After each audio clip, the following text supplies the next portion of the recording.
Amém. Glória a Deus, né? Eu gostaria que vocês abrissem a Bíblia de vocês no Salmo 95.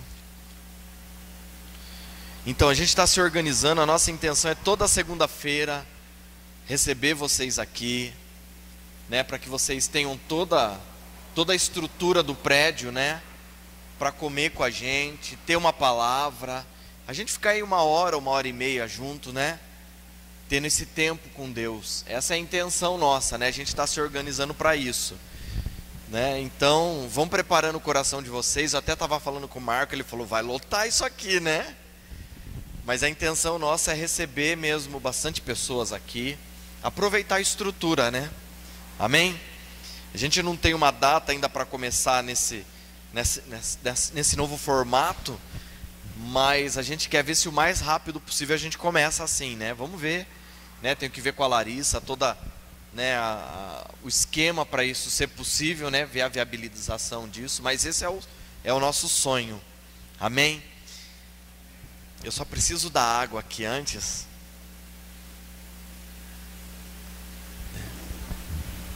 Um dia ela chega. Obrigado, meu querido.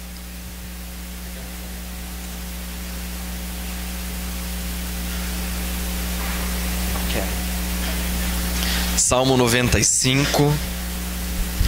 Essa palavra eu já ministrei ela algumas vezes. Eu estava durante a semana buscando a Deus sobre o que ministrar.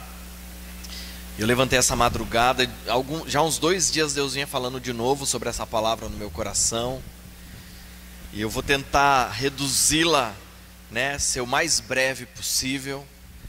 Porque se eu estou com fome, eu acredito que a maioria aqui está, né? Mas eu estou já um bom tempo sem comer, né? Só na correria, né? Mas eu quero que todos que estão aqui, que já ouviram eu ministrando essa palavra, eu quero que você abra o coração e deixe o Espírito de Deus ministrar. Eu creio que o Senhor tem algo para as nossas vidas através dessa palavra. Amém? Salmo 95, do 6 ao 11 diz assim: venham, adoremos prostrados e ajoelhemos diante do Senhor, o nosso Criador, pois Ele é o nosso Deus, e nós somos o povo do seu pastoreio e rebanho que Ele conduz. Eu estou lendo a NVI, então se der alguma diferença na sua tradução aí, fique em paz que vai dar tudo certo no final, amém? Essa é uma tradução mais fácil de entender. Hoje, se vocês ouvirem a sua voz, não endureçam o coração como em Meribá, como aquele dia em Massá no deserto. Meribá é rebelião e Massá é provocação, onde os seus antepassados me tentaram, pondo-me à prova. Apesar de terem visto o que eu fiz, durante 40 anos fiquei irado com aquela geração e disse: eles são um povo de coração ingrato, não reconheceram os meus caminhos. Por isso jurei na minha ira: jamais entrarão no meu descanso. Feche os seus olhos por um momento, eu quero orar. Deus, em nome de Jesus, nós te agradecemos pela tua palavra, por todo o teu cuidado com as nossas vidas. Eu peço que a tua palavra atinja o objetivo para o qual ela foi liberada sobre as nossas vidas nesta noite. Tenha toda a liberdade de ministrar ao nosso coração. Em nome de Jesus, levamos a nossa mente cativa à obediência de Cristo. Rendemos o nosso coração nas tuas mãos para que o Senhor direcione para onde o Senhor queira. Em nome de Jesus. Amém. Amém. Tá todo mundo aí? Amém. Glória a Deus. Fala um glória. Fala um amém que gruda. Irmãos, se tem uma passagem, um período da Bíblia que eu amo, foi o período que Moisés viveu. Porque nós vimos tantos sinais, tantas coisas acontecendo naquela época. E aqui nós vemos, né, a história falando sobre isso de novo. O período do deserto, os 40 anos que eles passaram no deserto. E eu acho interessante que o povo de Israel, eles até hoje, quando eles falam de Deus, eles falam: O nosso Deus, com mãos poderosas, tirou os nossos pais do Egito, nos livrou das mãos de Faraó, nos tirou da escravidão, fez maravilhas ali, né? Nos livrou de todas as pragas, mas o povo do Egito foi atingido. E eles contam histórias de como Deus colocou eles na terra de Canaã através de Josué, discípulo de Moisés. Histórias lindas que eles contam até os dias de hoje. E eu sei que eu e você, todos nós que estamos aqui, né, eu estava vindo no carro e o Bruno falou, Deus me guardou, né, Bruno?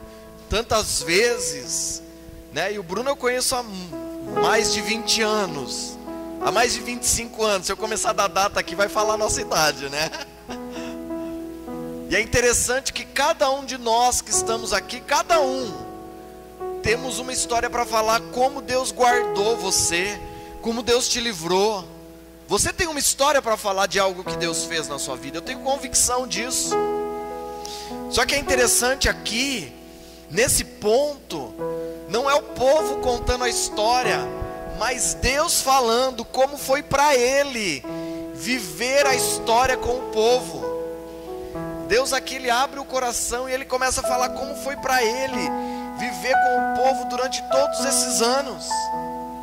E ele fala assim: eu livrei esse povo com mãos poderosas, mas eles foram um povo que erraram no coração, foram ingratos. O termo usado na NVI aqui é ingratidão. É interessante porque nós temos o nosso ponto de vista da história, mas preste atenção, porque Deus tem o ponto de vista dele na história.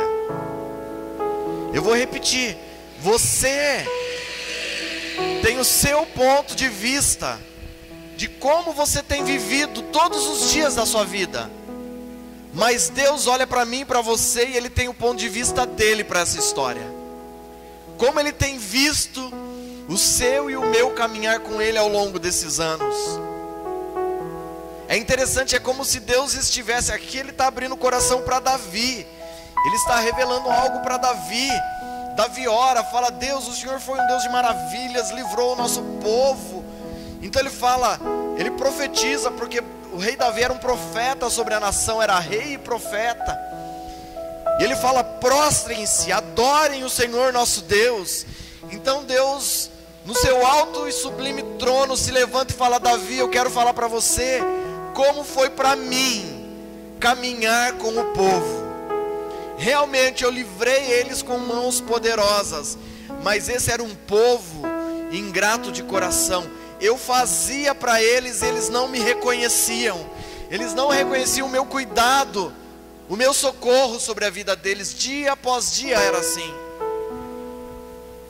dia após dia. E é interessante que aqui fala de Massá e Meribá, o dia que o povo provocou Deus. Quando? Eu quero que você venha comigo no livro do Êxodo, que conta essa história com riquezas de detalhes. Livro do Êxodo, capítulo 17.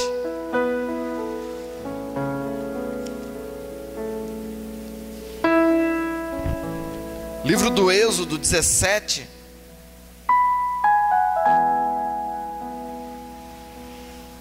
Olha só, nós vamos ler do versículo 4 em diante. Êxodo. O livro do Êxodo em hebraico é Shemot, que significa nomes. Foi colocado esse nome Êxodo para nós porque é a saída do povo do Egito. Mas o nome no hebraico é Shemot, nomes, porque aqui é a maior manifestação dos nomes de Deus. A primeira aliança que Deus fez com o povo de Israel, Ele se apresentou assim: eu sou o Senhor, eu sou o Deus Rafá, o Jeová Rafá, o Deus que te sara. E hoje eu saro toda a nação, dos mais velhos aos mais jovens. Não haverá praga, maldição, doença ou enfermidade sobre o meu povo. E todo o povo de Israel caminhou por 40 anos sem enfermidade, sem doença. A primeira aliança de Deus com o povo foi a aliança que Ele fez de cura. Juliano, eu estou enfermo, eu estou doente. O Jeová Rafa, o Deus que cura, está aqui nesta noite, porque Ele é o mesmo ontem, hoje e eternamente. Deus não muda. Tiago fala: nele não há sombra nem variação de mudança. Não há sombra nem variação de mudança. Eu mudo, eu posso agir de forma diferente. Ao longo dos anos eu mudei, mas o nosso Deus é aquele que não muda. E Ele fala: eu velo pela minha palavra para cumpri-la. Jesus diz: passarão os céus e a terra, mas a minha palavra não passará. Então é desse Deus que eu estou falando. E aqui no livro do Êxodo, no livro dos nomes de Deus, Moisés clama ao Senhor em Êxodo 17, ele fala assim, do versículo 4 em diante: então Moisés clamou ao Senhor: que farei com este povo? Estão a ponto de apedrejar-me. Respondeu-lhe o Senhor: passe à frente do povo, leve com você algumas das autoridades de Israel, dos anciãos de Israel, pode estar na sua tradução. Tenha na mão a vara com a qual você feriu o Nilo e vá adiante. Eu estarei à sua espera sobre a rocha, no alto da rocha, no monte Horebe. Bata na rocha e dela sairá água para o povo beber. Assim fez Moisés à vista das autoridades de Israel, e chamou aquele lugar Massá e Meribá, porque ali os israelitas reclamaram e puseram o Senhor à prova, dizendo: o Senhor está entre nós ou não?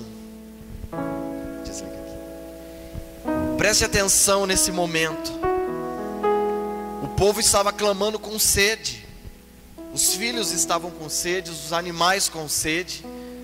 E eles falaram: você tirou a gente do Egito para morrer de sede aqui, para que os nossos animais morram de sede. E aí Moisés clama a Deus, e Deus fala com Moisés. Ele fala: Moisés, prestem atenção aqui no que eu estou falando. Moisés, você pega a vara, porque a vara representa a autoridade. Você toma a vara, passa diante do povo, toma as autoridades. E ele fez o quê? Ele colocou as autoridades viradas de frente com o povo, e ele ficou do lado da rocha. E Deus falou: você vai ferir a rocha, e da rocha sairá água, e eu estarei em cima da rocha.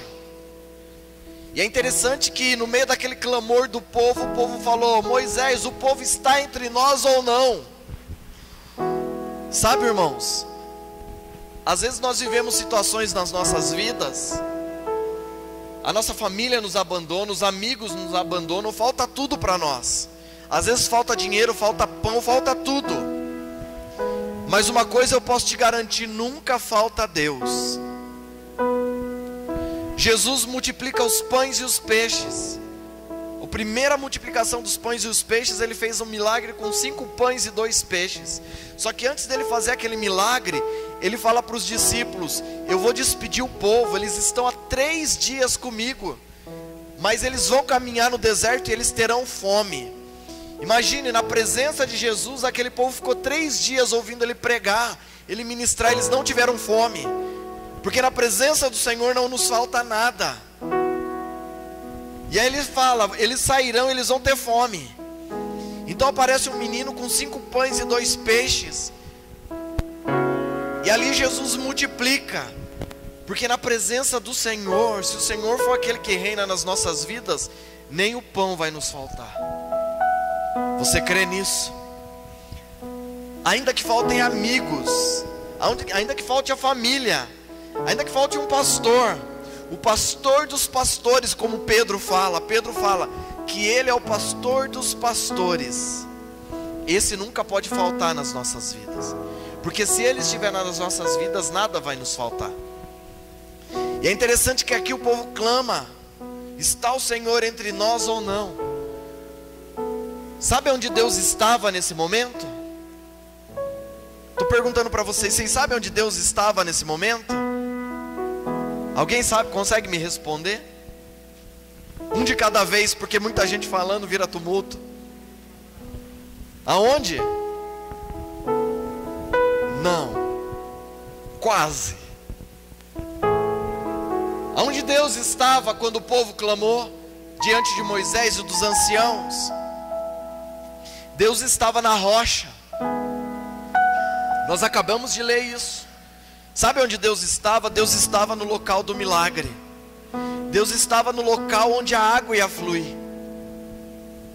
Então, quando a gente menos espera que Deus esteja, onde Deus esteja, como Ele vai fazer, porque Deus nunca vai fazer do jeito que você espera, do jeito que você programou, do jeito que você organizou, porque Deus não está limitado às organizações humanas, aos meios dos homens. Por isso que muitas vezes nós nos frustramos, para que Ele faça do jeito dEle, para que Ele seja glorificado. Amém, irmãos? Nós esperávamos outra situação, até outras pessoas aqui. Sabe por que está assim nesse momento, nessa noite? Para Deus mostrar que o Juliano não tem controle, que o Márcio não tem controle, que a Vânia não tem controle, que a Mary não tem controle. Vocês estão entendendo isso, irmãos? Sabe por que muitas coisas acontecem na sua vida? Porque você está no controle. Porque enquanto eu estou no controle da minha vida, Deus não pode assumir o controle. Muitas vezes Ele está diante de nós para operar um milagre, e a gente está perguntando: será que Deus está diante de mim? Será que Deus está nessa situação? Será que alguém aqui lembra de alguma coisa que viveu? E aí você falou: será que Deus está aqui? Você fez igual o Chaves, ou igual a turma no Chapolin, quem poderá me defender? Alguém já viveu esse tipo de situação? Eu estou sozinho nisso. Mas eu quero te dizer que se você está aqui nessa noite, é porque Deus sempre te guardou. Ainda que você não merecesse, ainda que todas as condições fossem contrárias, ainda assim Deus te guardou. Sabe por quê? Porque Ele ama você, Ele me ama, Ele sempre nos guardou, porque o amor dEle é assim. Jesus não morreu na cruz por aqueles que mereciam. Jesus morreu na cruz por aqueles que nunca iriam merecer. Não foi por mérito, foi por amor. Deus amou o mundo de tal maneira. Como medir isso? A quantidade de amor é impossível medir. Ele amou de tal maneira que deu seu Filho unigênito, para todo aquele que nele crê não pereça, mas tenha a vida eterna. Aí eu pergunto para você: está Deus no nosso meio ou não? Ele está aqui entre nós ou não? Nos momentos de aflição da sua vida, Ele sempre estará. Ele sempre estará. Acabou de cantar aqui que o amor de Deus é ousado. Eu acho interessante no inglês, porque fala que é um amor assim que vai além das fronteiras. É muito forte o termo no inglês, que é até difícil. Aí eles falam que o amor de Deus é ousado. É um amor que não tem limites. É esse amor que te chama nesta noite, e te chama como filho. Você sabe que no mundo espiritual o mundo espiritual não vê pastor. O mundo espiritual não vê rico, pobre. O mundo espiritual vê filhos. Por isso que João 1,12 fala: todos quanto o receberam, deu-lhes o direito de serem feitos filhos de Deus, a saber, os que creem no seu nome.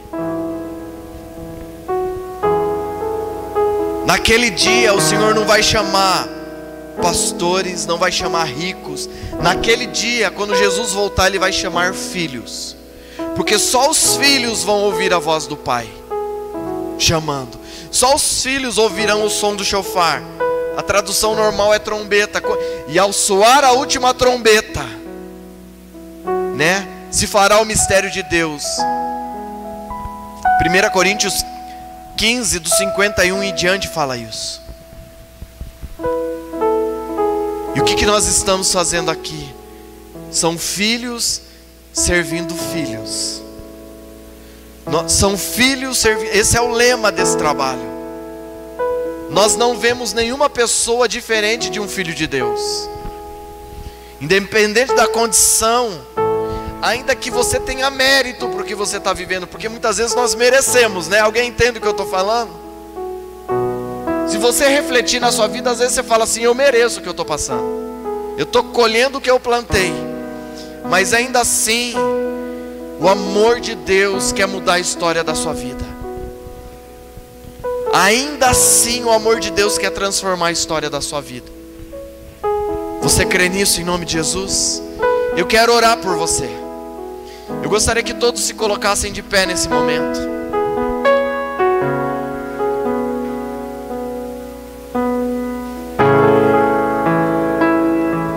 Eu quero fazer 2 orações.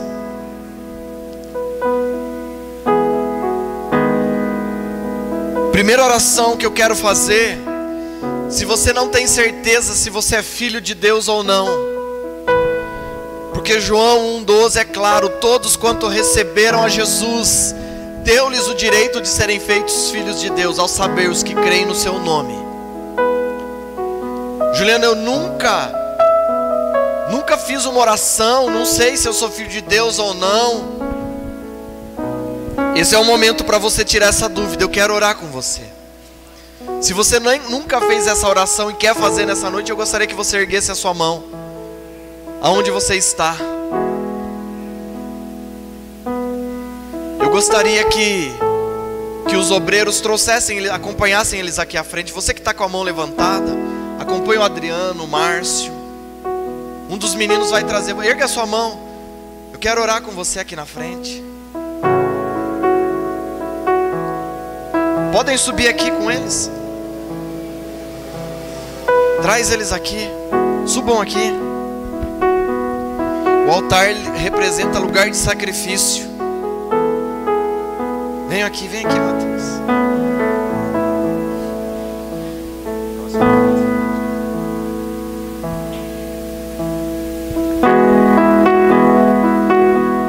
Sabe, tudo que Deus preparou para essa noite não representa nada sem esse momento, onde vocês, no mundo espiritual, serão lembrados como filhos por toda a eternidade.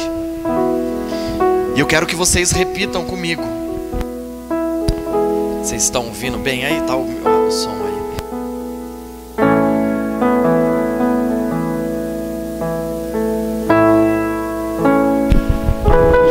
Vocês vão repetir comigo essa oração, tá? Tudo bem? Senhor Deus, eu creio que Jesus foi homem, morreu na cruz e ressuscitou ao terceiro dia para a glória de Deus Pai. Eu peço perdão por todos os meus pecados. Senhor Deus, me perdoa em nome de Jesus. Eu sei que eu tenho um advogado junto ao Pai, e é por esse advogado que eu peço: intercede por mim, Jesus. Eu peço em nome de Jesus, escreve o meu nome no livro da vida. Senhor Deus, neste momento eu faço uma aliança contigo, em nome de Jesus. Amém. Eu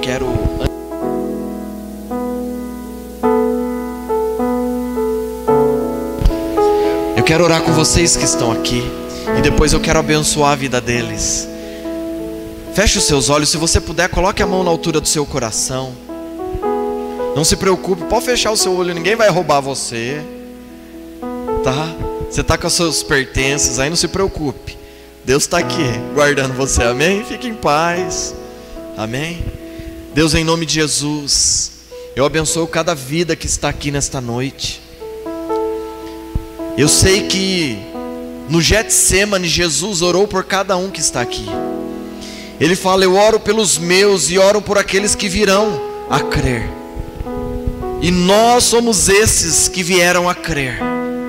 O Senhor orou por nós antes mesmo que tivéssemos nascido, antes mesmo de ter sido gerado, dos nossos pais sonharem por nós. O Senhor orou por nós. E agora nós estamos aqui como filhos, em gratidão. Nós não somos como aquele povo que provou e tentou o Senhor no deserto, ainda que passemos pelo deserto, pelas aflições da vida, nós vamos sempre crer que o Senhor é conosco, que o Senhor está à frente. Ainda que venhamos passar pelo vale da sombra e da morte, o Senhor está à frente de nós, a tua vara e o teu cajado nos consolam. Nós cremos nisso, Senhor, em nome de Jesus. Eu oro por esses irmãos que hoje aceitaram o Senhor. Abençoa a vida deles, repreendendo todo o mal. Em nome de Jesus, eu abençoo a vida do Marcos. Cerca ele de proteção, Deus, em nome de Jesus. Livra ele de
Nós te agradecemos, Deus, pelo privilégio que temos de honrar ao Senhor servindo essas vidas.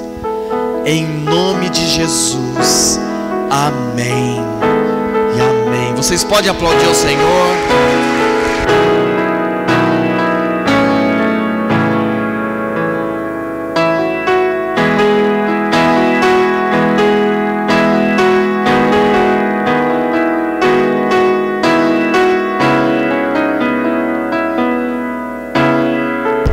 Eu já quero abençoar o alimento, tá? Para a gente comer à vontade.